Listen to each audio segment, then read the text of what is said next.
you so much for joining us this morning and coming back for the second day of our Court Improvement Summit.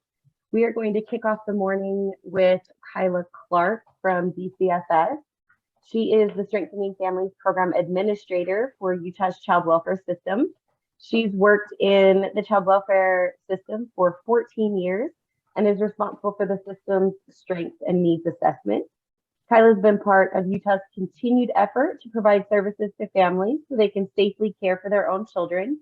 And she also works to improve the service array in the state of Utah, which leads into what we're doing today. So this morning we are going to have a panel, and Kyla's going to introduce the panel of different providers to you that offer different FFPSA services. And I'm going to let Kyla explain to you what FFPSA is even.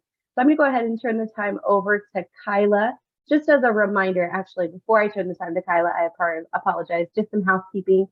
As a reminder, on the events page, the Zoom events page, under sessions, if you click on this session, you will be able to access some of the PowerPoints that you'll be seeing today.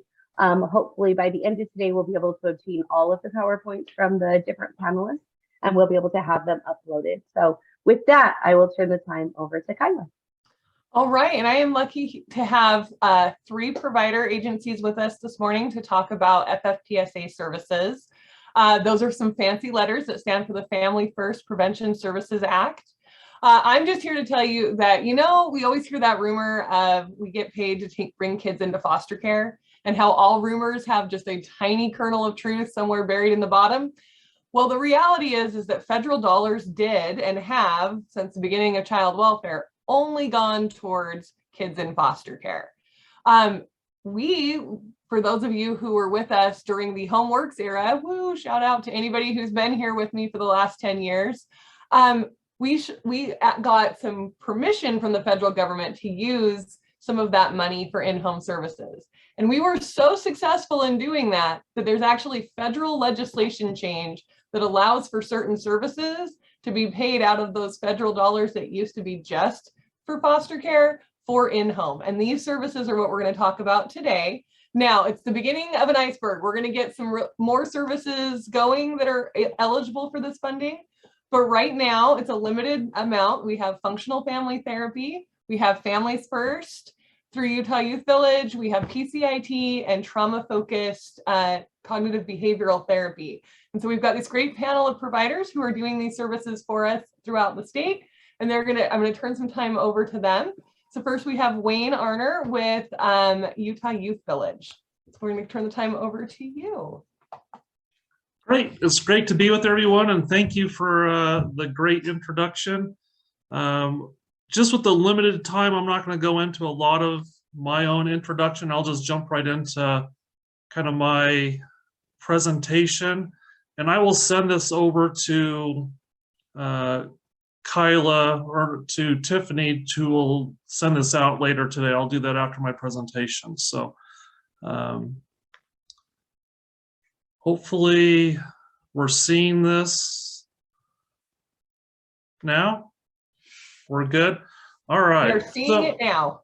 Okay. So for all these programs, for Families First, functional family therapy, for PCIT and trauma focused, I just want to recognize the immense hurdles, the rigorous research that goes into these to be recognized. We just cleared the clearinghouse in June, and it is a task. And so I think we can all rest assured that the programs that meet this sort of rigor are all exceptional, and it's a pretty elite group right now for people who can meet that threshold. So Families First, we were added to the Prevention Services Clearinghouse in 2 areas: in-home parent skill-based programs and services, as well as mental health programs and services. And for all these programs that meet that well-supported evidence-based plan, that means that 50% of the federal government reimburses the Department of Health and Human Services in Utah 50% of the cost of those prevention services, which is huge because that is preventing kids from going into out-of-home placements, which is what we're all passionate about, and how do we keep kids and families together. Related specifically to Families First, when you part of that, not only just with meeting that clearinghouse, but also just understand we've been being evaluated for years through the University of Utah and the juvenile courts with the correctional program checklist. And for the last many years, we've been in the top 3% or so of programs nationally, and for over 12 years in the top 7%. This is a really an evaluation that comes in and evaluates how well does a program adhere to evidence-based, research-supported, evidence-based practices. And we were able to, our last CPC evaluation, we were actually able to do statewide. So from Logan to St. George and from Vernal to Grantsville, I mean, we were able to,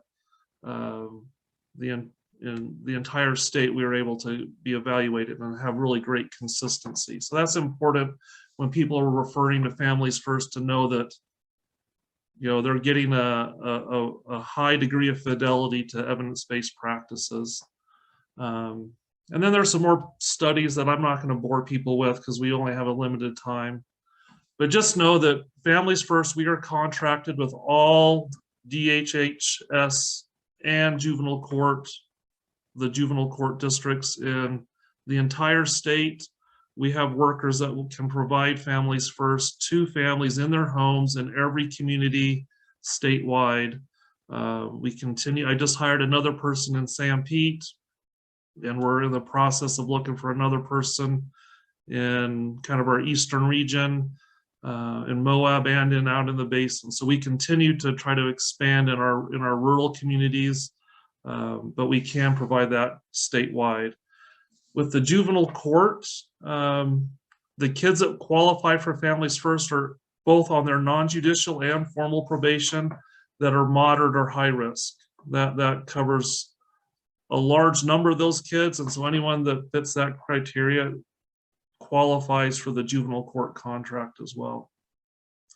So really what I want to spend the bulk of my time talking about is, what do we do in Families First? And so Families First, Utah Youth Village, we call this intensive in-home services. And we're going into families' homes, and we're going to be spending generally about 3 to 4 visits a week, generally, 6 to 10 hours a week in their home, over the course of around 12 weeks, teaching the family skills to help address whatever the identified risk factors and concerns are that brought them into contact with the juvenile court, with the DHHS system, any of those sorts of things. But where we start is we want to go in and identify what's the family doing well.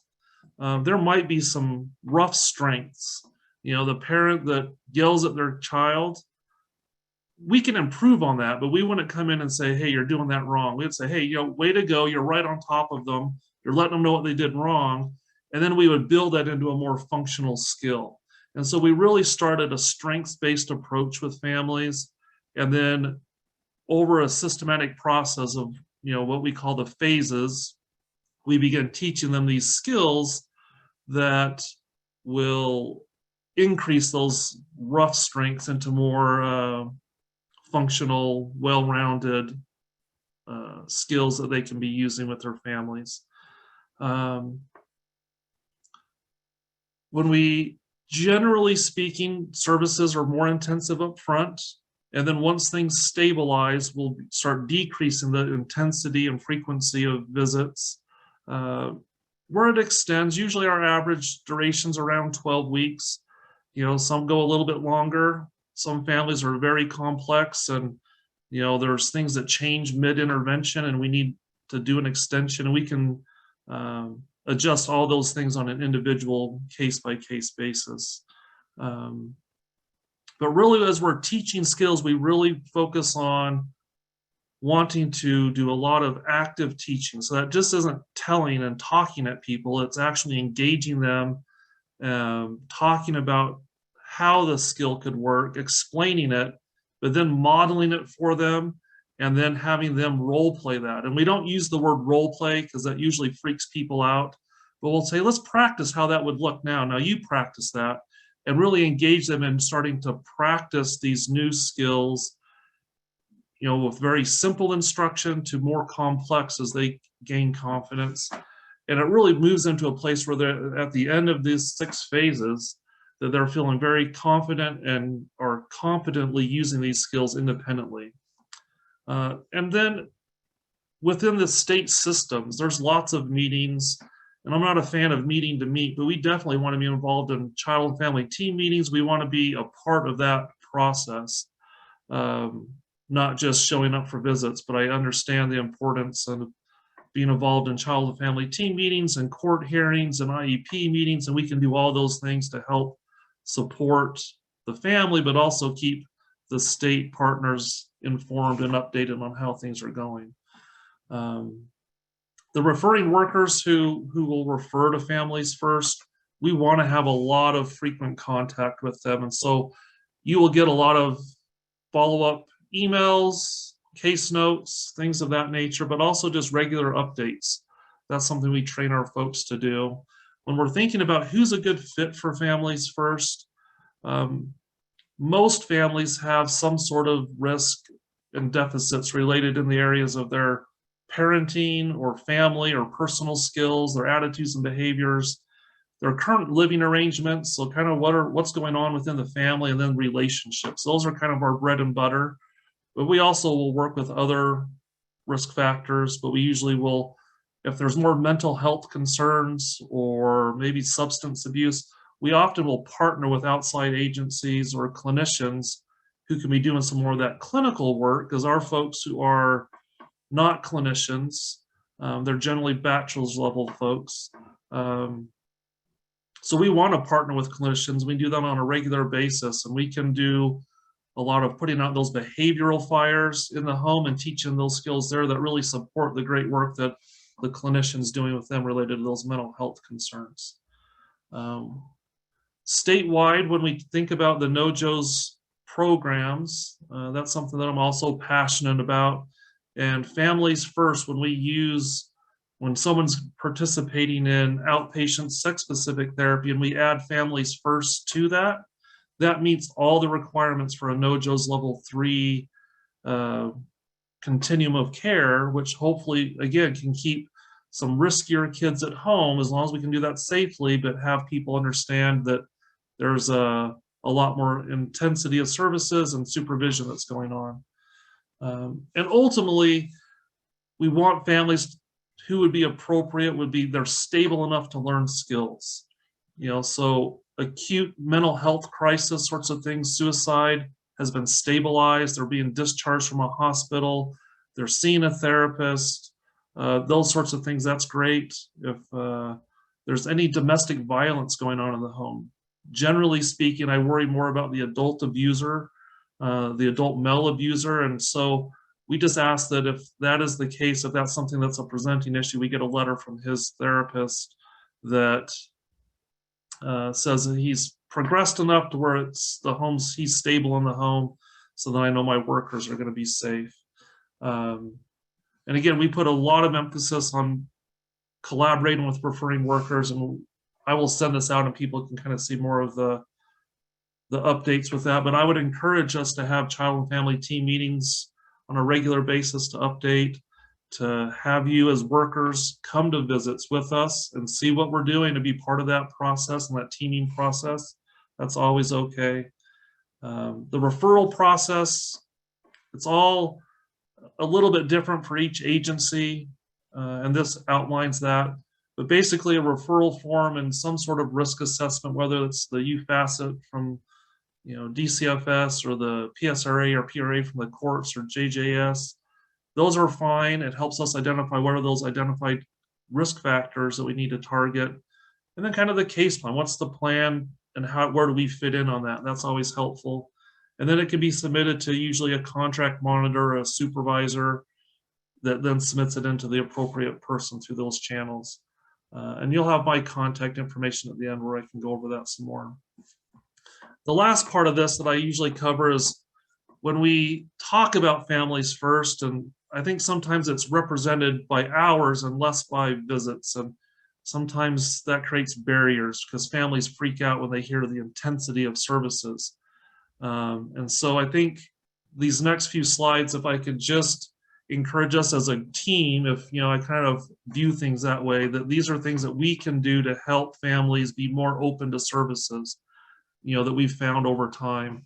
When you're talking about families first, I think we need to move away from they're going to be there so many hours and think about, they're going to meet with you 3 or 4 times a week, but your whole family doesn't have to be at every visit, right? Families are complex, they're busy, and I think if we focus on helping them see and feel that this will fit within their busy schedule, that really helps. There's some other ideas of things to do, but generally we want to meet with parents alone, we want to meet with the kids, and we want to meet with them together. And there's various scheduling difficulties that come up, and we will work with those on an individual basis. But I think when you talk with families, being able to talk about, they want to be there 3 or 4 times a week helps families feel more open and less overwhelmed by kind of the intensity of the services. And then sometimes they're going to say, my kids are already in therapy, they do after school sports. We work with families who are super busy all the time. We've worked with state champion athletes, we've worked with super busy families, we've worked with kids in therapy, and we can work around all those things.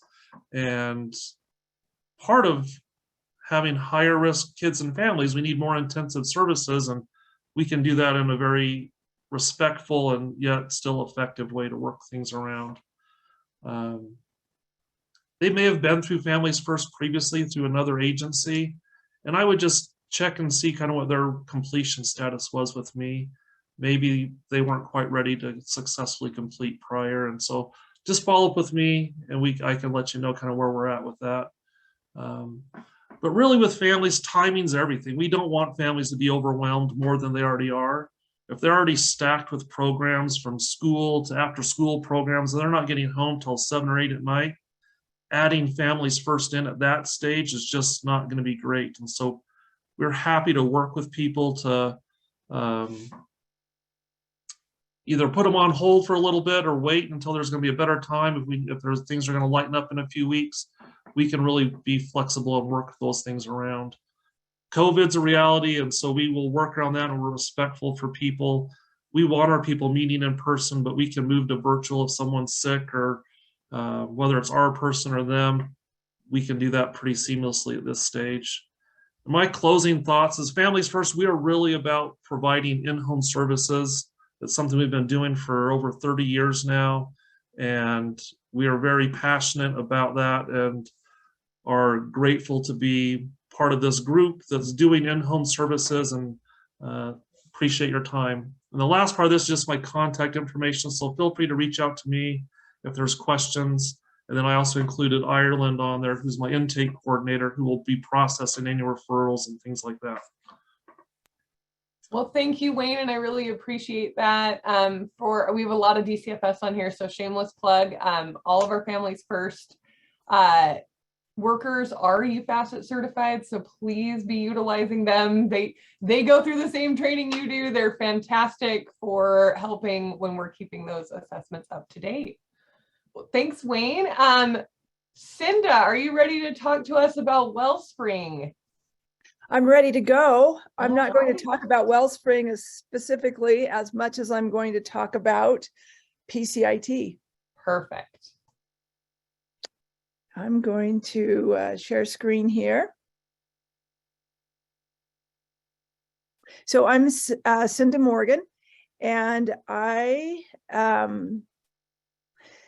the clinical director at Wellspring Child and Family Counseling Center. I'm a certified PCIT therapist, and in December, I will be certified at the next level of PCIT training, which is called WATERS, or Within Agency Trainer. I'm also trained in DBT, trauma-focused CBT, EMDR, so forth and so on. So I like to say, as therapists, we can't do therapy unless we have an acronym. And so sure enough, PCIT is an acronym that stands for Parent-Child Interaction Therapy.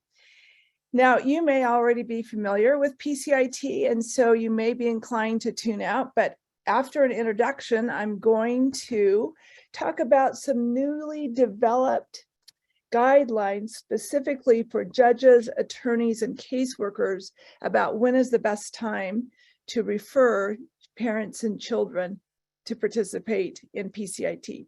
So I hope you stay tuned. So there's a PDF of the guidelines in the expo, and I can't get this to go. There we go. Sorry about that. So there is a PDF in the expo of this webinar, but we've also created a website so that you can always find the guidelines at pcitutah.org. So PCIT is an evidence-based therapy that is well supported by the Prevention Clearinghouse that we're talking about today, that was developed. The clearinghouse was developed by the Family First Prevention Service Act. So it is a great therapy for prevention. It's also a great therapy for when children are in foster care. So I'm going to take this opportunity to talk a little bit about the timing of if a child is in foster care, when you're going to refer. But I think you'll hear, as I describe the therapy, ways that it can be used for prevention as well. So this name really describes what it is. Well, I'll just say it's a wonderful therapy, and every therapist I know who's trained in PCIT loves it because it is so effective. And the name really describes what happens. So different therapies may work with the parent, or maybe another therapy will work with the child, but PCIT focuses on changing the behaviors of the parent and the child together through their interactions. So PCIT has shown to be effective with children with disruptive disorders. Those are things like tantrums and just acting out behaviors. It's also effective, research has shown, for anxiety, ADHD, autism spectrum disorders, fetal alcohol syndrome disorders, children who have attachment issues, and for children who have experienced trauma. Research has also shown that PCIT is effective in child maltreatment cases, including it's been shown that it reduces child maltreatment in the future, and for children who have witnessed domestic violence. So I have seen a lot of referrals in our agency for PCIT, and that's great, but it's really important to know that PCIT is only for children aged 2.5 to 6 years, 11 months. And that means the child needs to be both chronologically and developmentally in that age range. So of the 2,040 Utah children in foster care in 2022, approximately 31% are age appropriate for PCIT, and about 35% of Utah children in kinship placements are appropriate for PCIT. So a large majority of children who actually are in foster care are appropriate for PCIT. So one of the reasons that PCIT is so effective is because it uses live coaching. So the parent has an earbud in their ear during the therapy session, and the therapist is behind a one-way mirror or on a computer. And the therapist coaches the child to use PCIT skills while the parent plays with the child.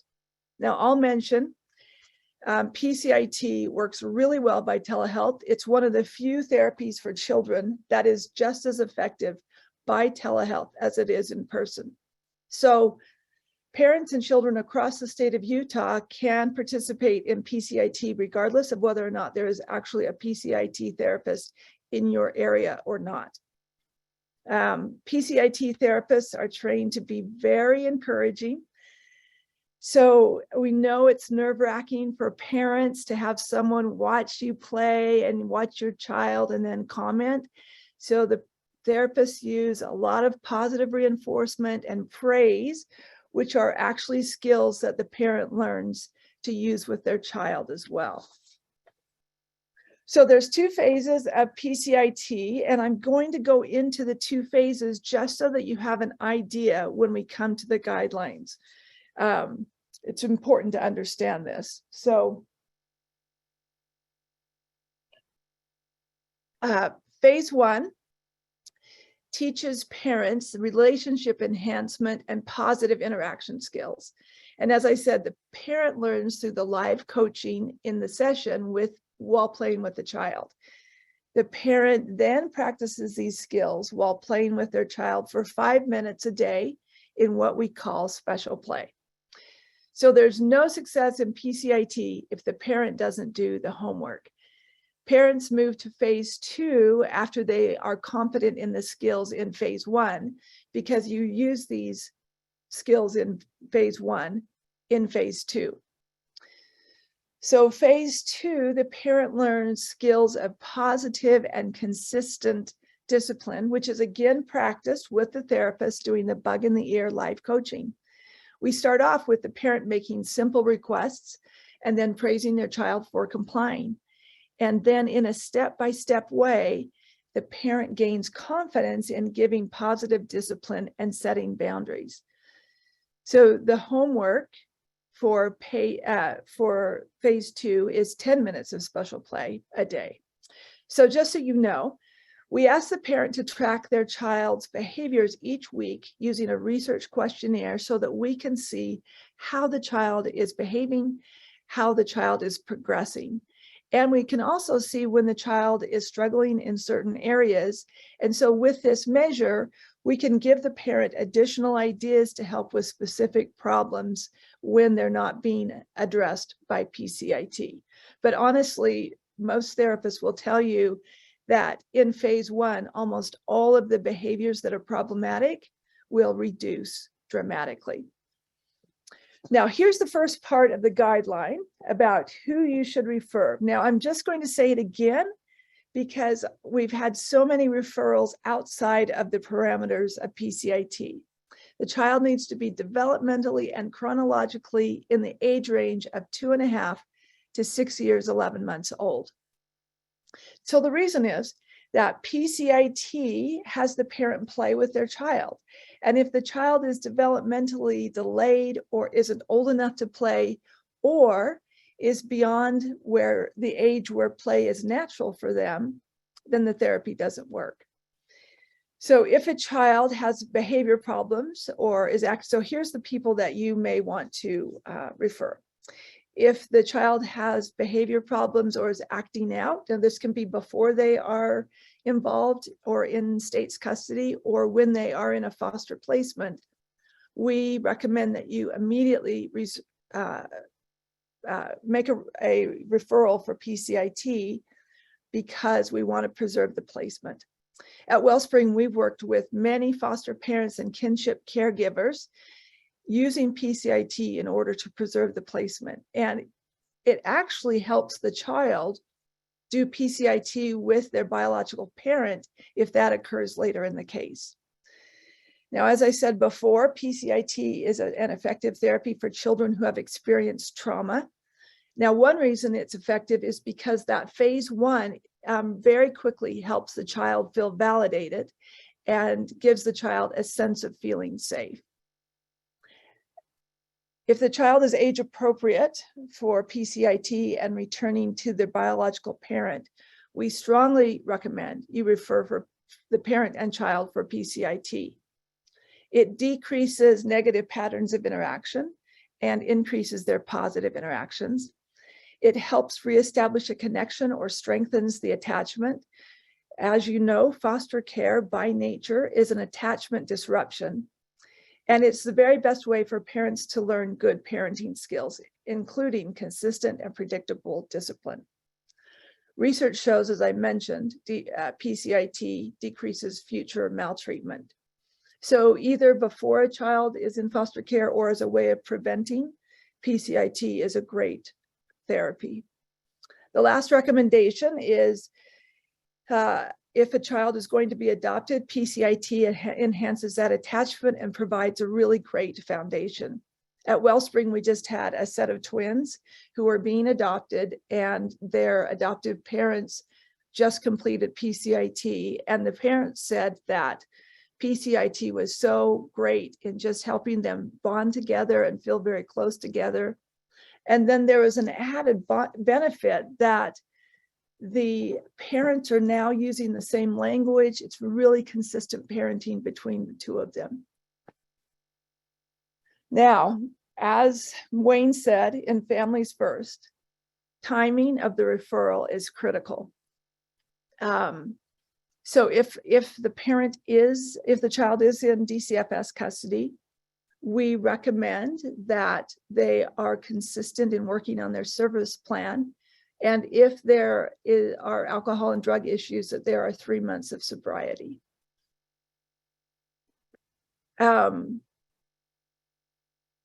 We have found that biological parents need about 24 to 30 PCIT sessions in order to graduate from PCIT, or in other words, to become proficient in the PCIT skills.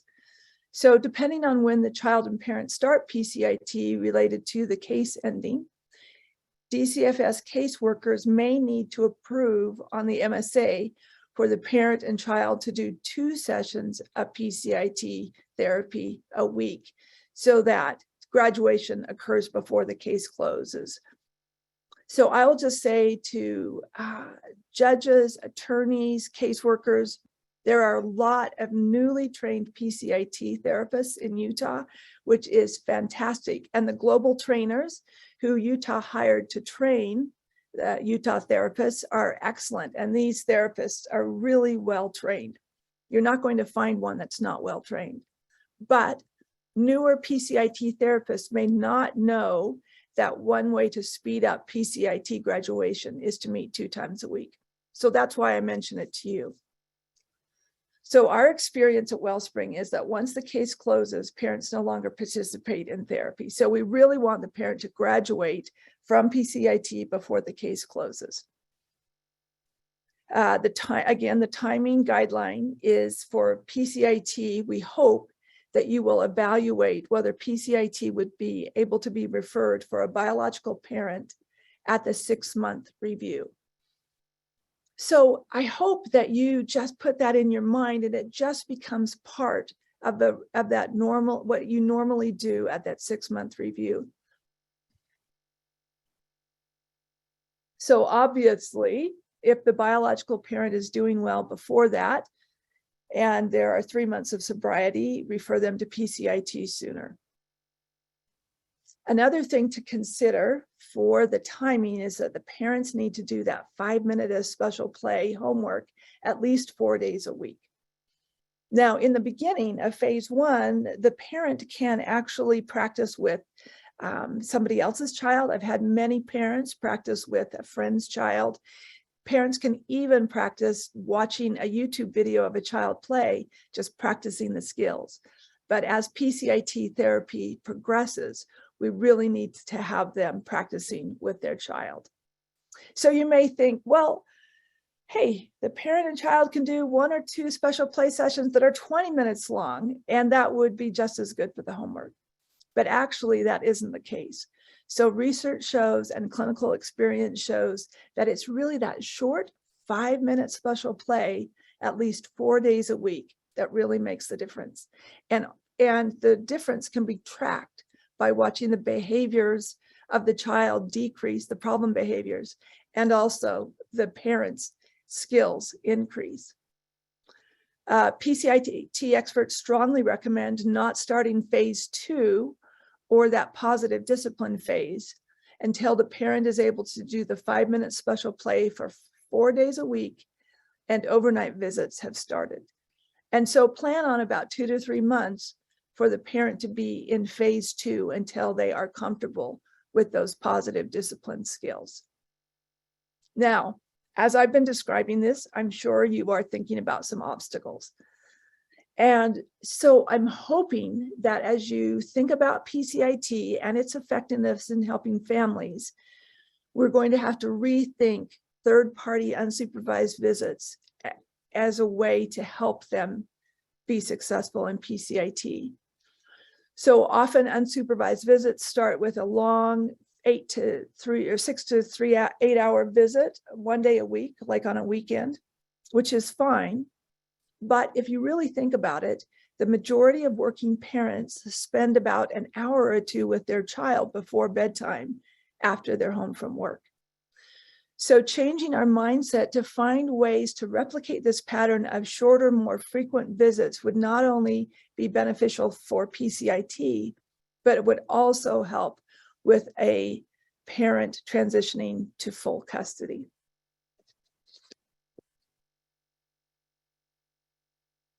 Oh, I can't get to my next page here. Okay, now I'm not naive. I know there's significant challenges with this kind of a visit schedule, but if you can at least have it in mind, all parties may be able to come up with some creative solutions. For example, it is hoped that these kinds of shorter visits could occur more easily with kinship placements. Perhaps the biological parent could do special play homework and help with the after-school routine or help with the bedtime routine if it's appropriate in the kinship placements home. This would also be a great way to make the transition easier for the child because the biological parent would be well-versed in the child's routine. For children in foster care, it may be trickier in a traditional foster care placement. It's hoped that third-party supervisions can allow more frequent visits. And honestly, if the weather's good, it could happen outside at a park.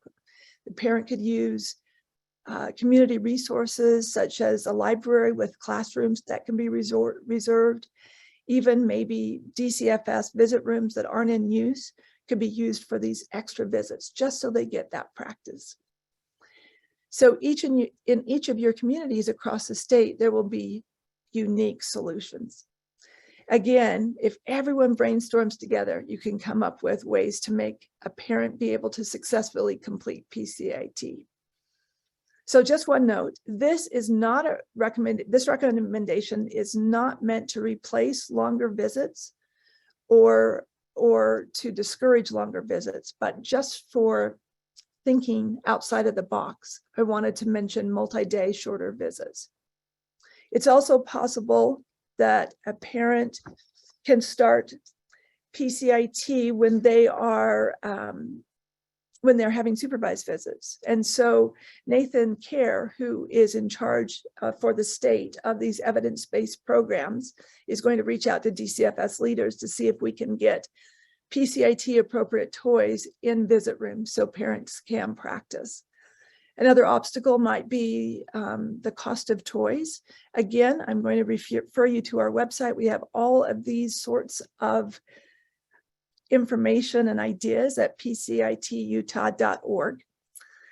And then finally, I know a guardian who had the idea that PCIT could be used in substance abuse residential treatment facilities, because these facilities often have children in the age range of PCIT staying there. And so again, I think it's a great idea. And so if the program doesn't have a PCIT therapist on staff, telehealth could be used to provide PCIT. And again, all of these guidelines can be found at pcitutah.org. And I'm going to stick around, and if you have any questions, I will answer them in the chat. And I really appreciate the opportunity to present about this. I think you've got some great therapies to choose from in helping families, and we're just excited to be part of it. Thank you so much, Cinda, and thank you for some of those creative out-of-the-box thinking ideas for that really important parent-child time. So I appreciate your presentation. And last but definitely not least, I'm going to turn the time over to KT&T. Christina or Elisa, who is okay, Christina, I'm turning the time over to you. Oh, you're muted. Okay. I am going to talk about FFT. I'll pull up the website real quick here. And this is just so you can kind of see where you can go for more information about FFT specifically. So FFT is for families with youth between the ages of 11 and 18. And it's, okay, sorry, gotta slide this over. Okay, we know that FFT is, I'm sure a lot of people have heard of it, but it is a bit newer. So I wanted to go through and really explain what FFT is. Functional family therapy is an effective short-term evidence-based family counseling service. And as I said, it's specifically for youth 11 to 18. There are times that we've started just a little bit younger or gone just a little bit older, but really the core is that 11 to 18 age range. And the youth can be referred for behavioral or emotional problems. Very common with youth with drug and alcohol concerns or other legal concerns. So FFT works with the young person's entire family, as well as outside the family influences to facilitate positive growth and development. Our effectiveness stems from the idea that families are not identical and they all have a unique set of circumstances. So our treatment plans are individualized and fit the specific needs of the youth and their families. This typically consists of about 12 to 16 sessions done weekly. In the first 2 weeks, we do like to get in there a couple of extra times. So we say that we like to do 3 sessions in the first 10 days. And that's just helped to get the family really engaged from the get-go. Some of the key features with FFT is that, let me see if I can show you this. Okay.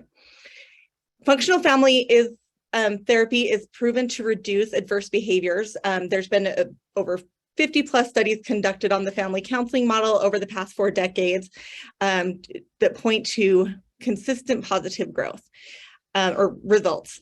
So, and then although this is a short-term model, it's also been proven to be effective for 18 months following the completion of those of the case closure.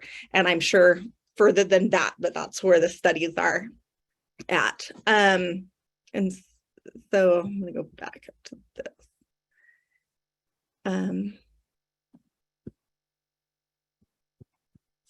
So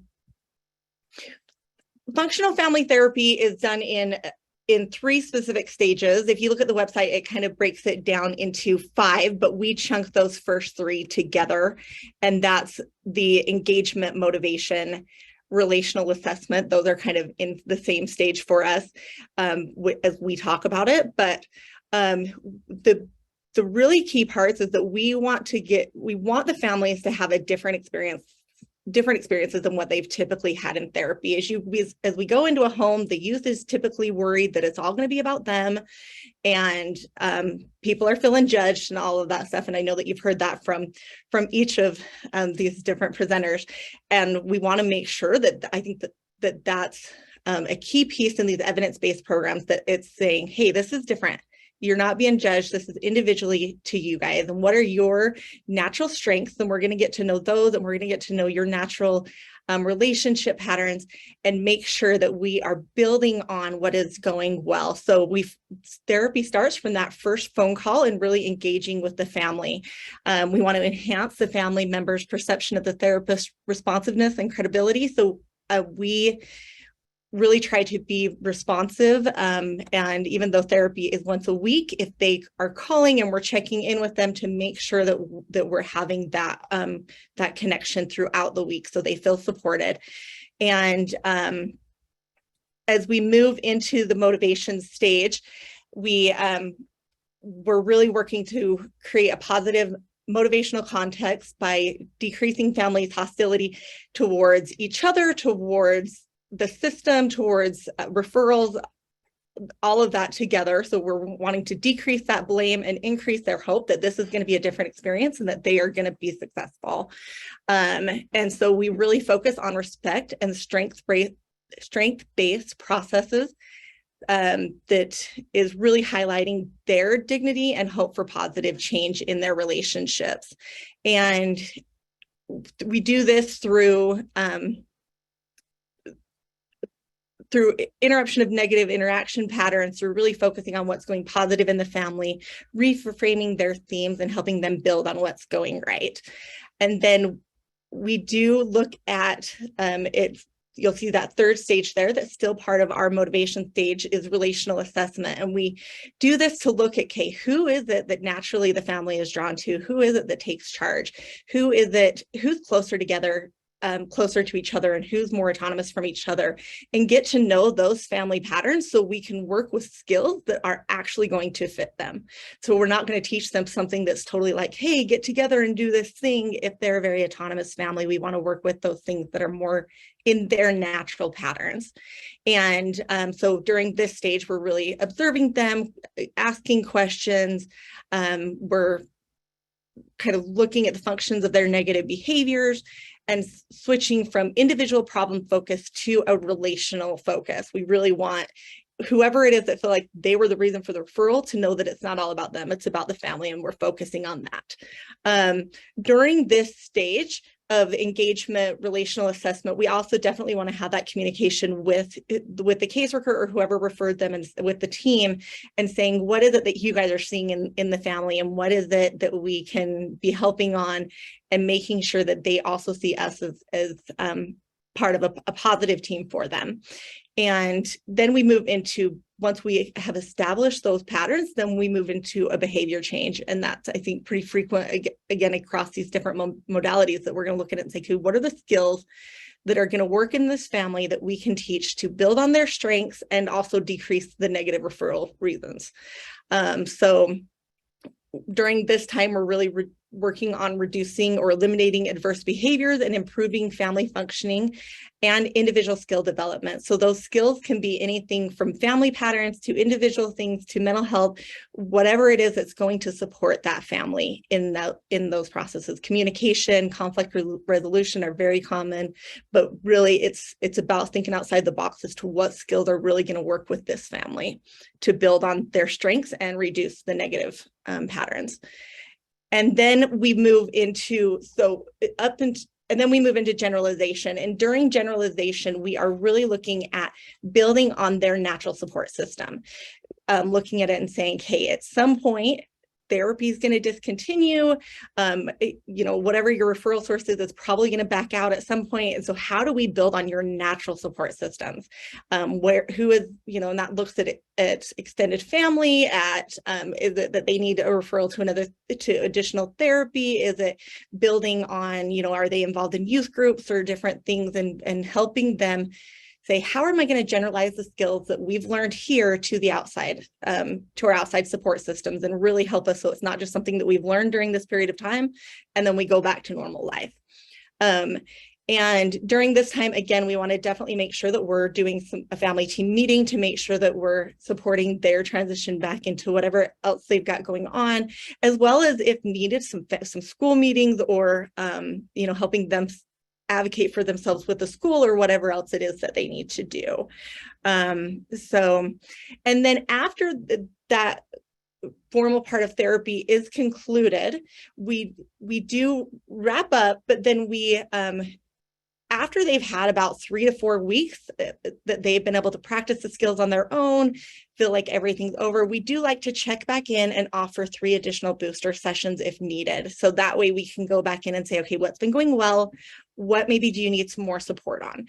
And what can we just kind of tighten up and have some reminders on? So that's the overall of FFT. And then I will kind of touch base like the others did on like the referrals and things of that nature. This works really well with preventative services. It's very helpful to go in as a family struggling before, when they're at risk for different things, to go in and help them at that point. It also works well as they're coming back into the home from different, whether they've been in foster care or in JJS, whatever the situations are. We can start while they are still in out-of-home services. However, it is definitely most effective if we have an active plan to move home. We can at times start sooner than that, but we definitely want them, just like PCIT was saying, that we want them to have enough time to practice their skills, and also don't want therapy to be taking from their visitation time. So they need to be able to, if we learn these skills, how is it that they're going to practice it and be able to build on those skills? So, and then just as PCIT was saying, that we do find that cases that once a case is closed, that typically people don't continue with services. So it is helpful to make sure that we are timing it to where we are going to be able to complete the process prior to a close of a case. And also, I think I've already said this, but we just want the permanency plan to be identified. So if we've had times where we've had referrals where it's been, hey, they might stay here or they might go here, and we want to do FFT, and it's like, well, if we want to know that at least our plan, our goal, our hope is that we're going this direction in order to refer.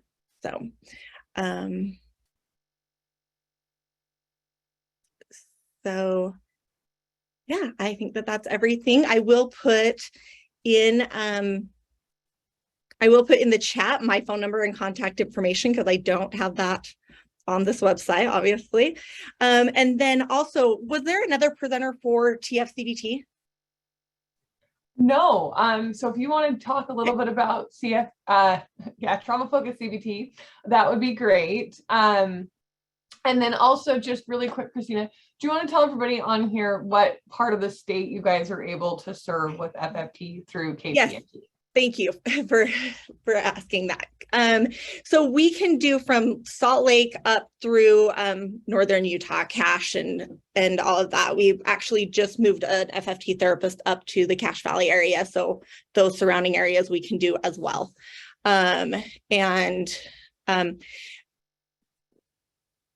There is some, like, we can do telehealth. So if there are people outside of that don't have access, we can still provide it telehealth. That's sometimes more difficult to get a whole family to be present through telehealth, but there's times that it's been necessary and it's been effective.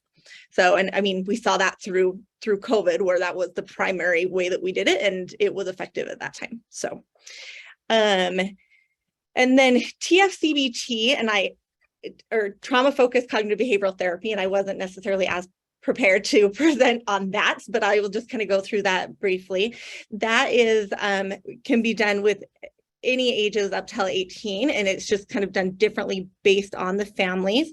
And it is a trauma-focused model that works really with working with the individual with the support of the family.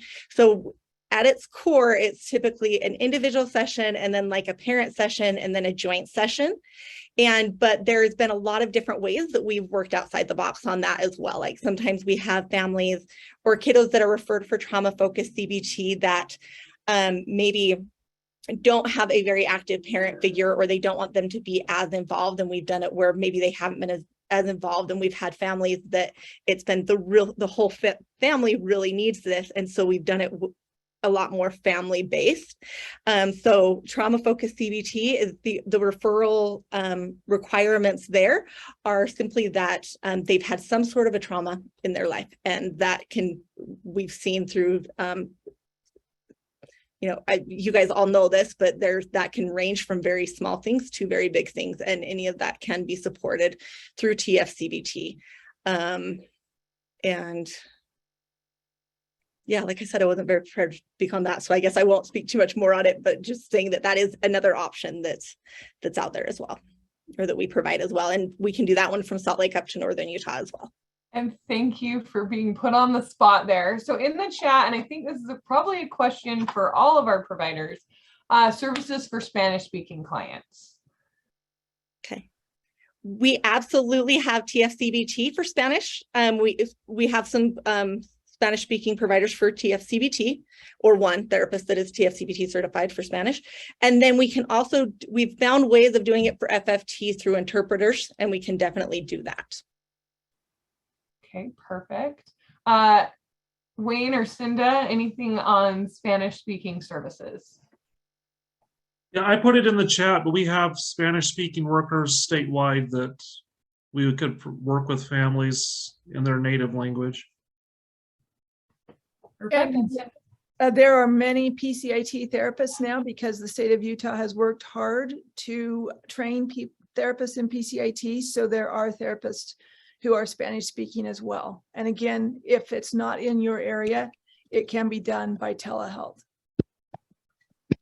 Wonderful. Oh, and I do appreciate what Elisa put in about FFT is a standalone model.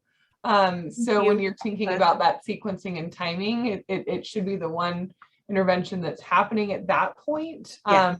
It can always be either after other services, or it can, through FFT, we can learn there's maybe some other things that we're going to need to go down the road longer on. Correct? Yes, thank you. That is a very important piece. Excellent. All right. Well, everyone, any final questions from the group? I appreciate everyone's time.